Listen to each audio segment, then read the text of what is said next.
Hey, what's up guys, John here. It will now cost nearly 30% more to hire an American than it will to hire an asylum seeker or migrant. Policies favoring immigrants over Americans. Tyson laying off 1,200 workers after closing its pork factory in Perry, Iowa, only later to announce 52,000 jobs for migrants. Thanks to something called the Work Opportunity Tax Credit, which will allow companies, both small, medium, and large, to write off nearly $10,000 per year per hire of a migrant. Now these people from the future are showing up and offering to do the same work for next to nothing. They took our jobs. That is just the tip of the iceberg, because there's a variety of other tax credits that are also now being presented to companies hiring just migrants.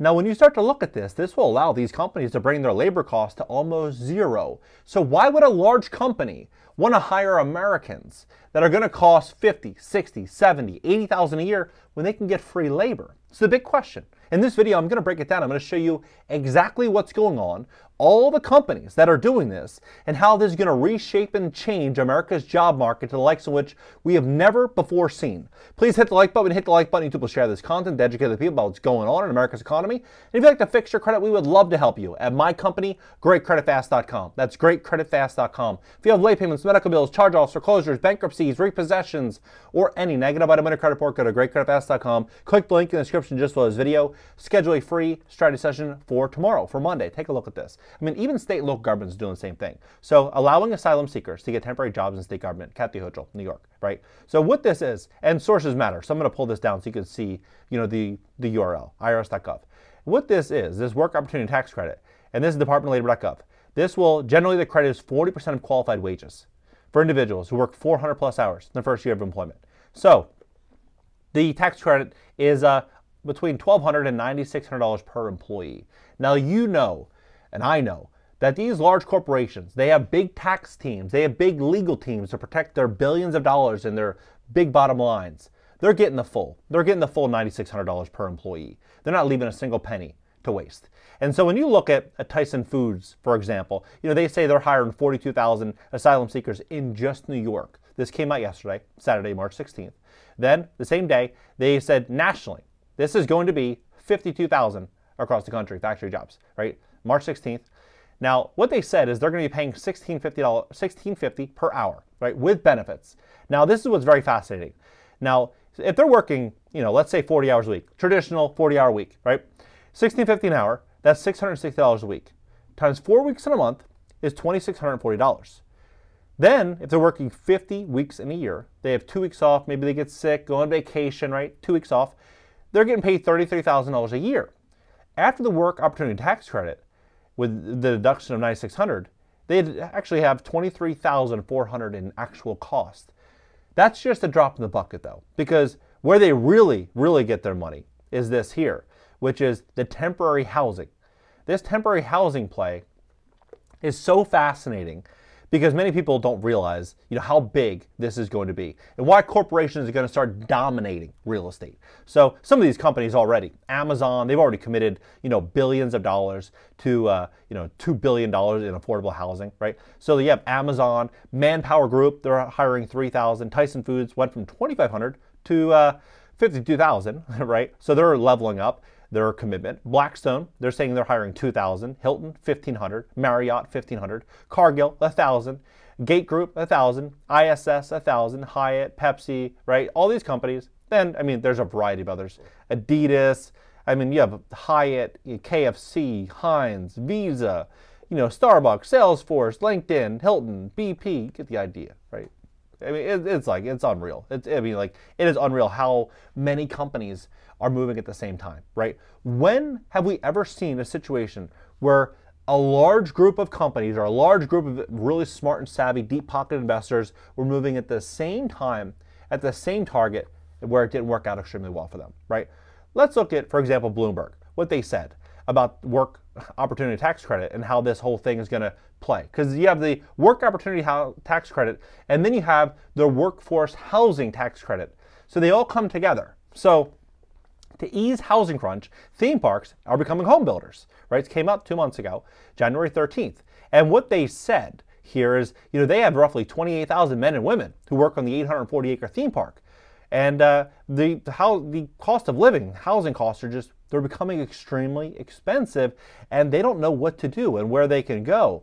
And so what they're saying here is that they wanted to offer some type of short-term housing accommodation for this period. And so what they said is, here, but for the roughly 28,000 men and women who work in the 840-acre theme park and resort complex in Orlando, the troubles of real world, like rising costs, are not far away. Central Florida has seen some of the nation's fastest pandemic-era rent increases thanks to a confluence of job growth, migration, housing underproduction, and has put a strain on residents. The average tenant in the region saw rent jump from $600 between 2020 and early 2023. Now, what they're saying here is that they want to offer here temporary housing.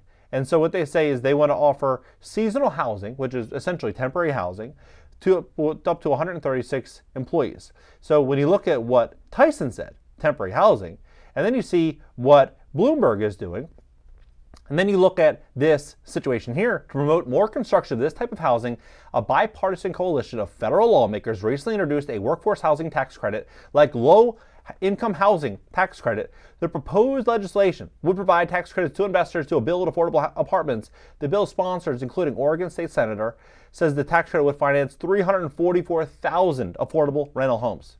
It's been a pet issue. For Wyndon in particular, 70% of Oregon's school districts have built or rented housing to provide support for teachers, right? So this is what the bill is. 344,000 affordable units is what they're targeting so far. But then you look at Amazon. Amazon and other companies investing in affordable housing. Are they investing in affordable housing because they want to make the world more affordable? Or are they doing it to make their companies more profitable? I would argue the latter, right? And so when you see these large companies moving in this direction, I mean, even you have a company like SpaceX and Tesla, building cities.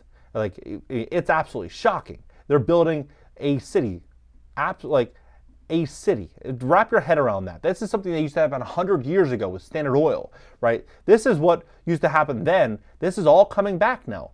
And you see, a lot of other companies that are doing the same thing, like, Meta and a lot of other companies that are moving into the workforce housing.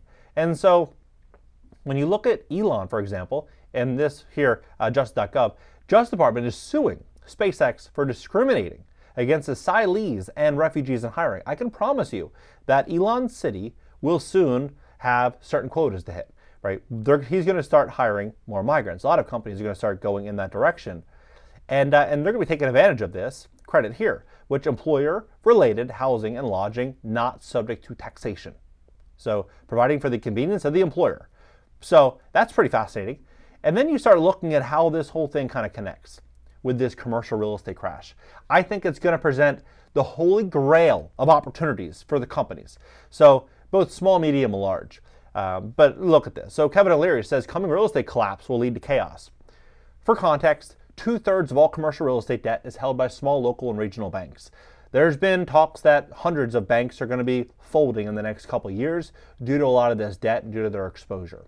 And so when you look at what's going on right now in commercial real estate, you're seeing more vacancies on commercial. You're seeing a lot of retailers closing down. You heard of the dollar stores closing locations, 1,000 stores, CVS, Walgreens, Rite Aid, TJ Maxx, Sears, Macy's. A lot of these companies are closing down.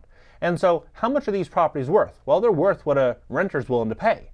And so if a renter is not available at their former rent, and insurance went up, tax went up, and borrowing costs went up, it's going to be a big markdown on those asset values. But what are the banks going to do? They're going to need to offload this inventory. That's what they're going to do. And who's going to be ready, willing, and able to buy them? Large corporations, private equity funds, large players. That's who, right? And so when you look at that coupled with this situation with the White House now right here, is now reducing barriers to build housing like restrictive and costly land use and zoning laws, and even conversations about communal bathrooms where it's essentially dorm room style living. What you're going to start to see here are a lot of these companies saying, hey, look, we can do this. The vacancy rates have reduced foot traffic to the office adjacent economy, reducing demand at local businesses, including restaurants, dry cleaners, convenience stores, retailers, hair salons. A new initiative announced today by the Biden-Harris administration helps accelerate conversions by commercial properties to residential use, presenting an opportunity to prevent such a loop. On top of that, the White House is also offering $35 billion in cheap debt to allow developers and investors to be able to go out there and revitalize these properties. So you think about this, the workforce housing tax credit, the low income housing tax credit, that adjacent tax credit. I mean, all of this coupled with access to cheap debt to be able to go out there and do this, coupled with this. I mean, they're literally putting this out in New York Times saying that, a think tank says the best way to convert offices is flexible co-living, right? This is where we're all headed, coupled with the diversity, equity, and inclusion new standards that are going to be coming, which is, remember, it's about recruiting a diverse workforce.